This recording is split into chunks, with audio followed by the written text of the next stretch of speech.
Hello, I'm Sebastian Lucido. There's no topic that has been debated more in the history of the church than salvation. Is there such a thing as eternal security? Or once saved, are you always saved? Or can you actually lose your salvation? No matter what your view is on the subject, there's one thing for certain. You want to be sure about where you will spend eternity once this life has come to an end. At this table is Peter and another man named Judas. I want to look at what was wrong here, because Judas went to church. Judas worked in the church. Judas ministered. When he sent the 2 by 2 out, Judas was with the 12 that went out. He was with the 70 that went out. He was there when he raised Lazarus from the dead. He was there when Jesus walked on the water. When Jesus said, one of you is going to betray me, it wasn't obvious to anybody.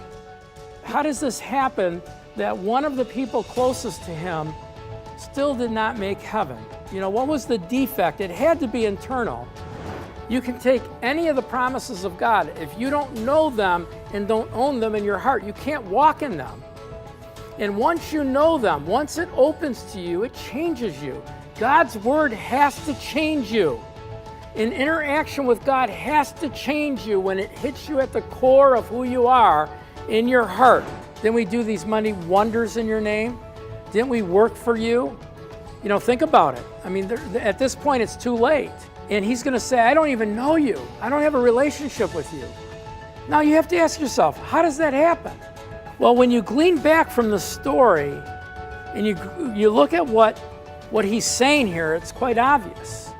Let me ask you, which one of you, when you're face to face with Jesus Christ, is going to tell him how great you are?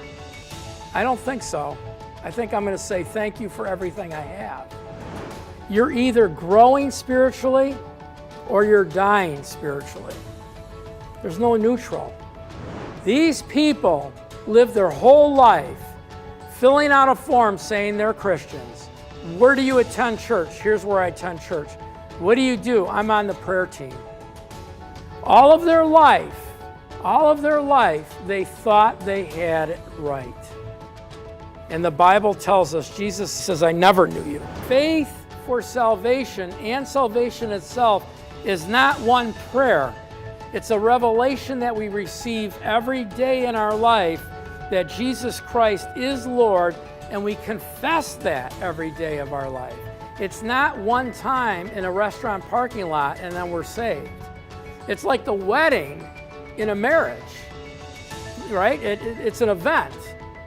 But after that event, something else has to take place. It's not an event. It's a life that we're called to. And it's a very sobering thing. We were saved from impending danger. We were saved from damnation, saved from eternal judgment, but brought into a family where God is our Father and heaven is our destiny.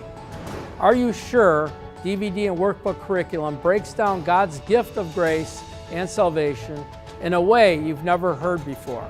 From Peter and Judas to Nicodemus and the Apostle Paul, we explore how the early church saw salvation and how it impacts our lives today. There should be no glossing over the biggest decision of your life, to choose Jesus over the world.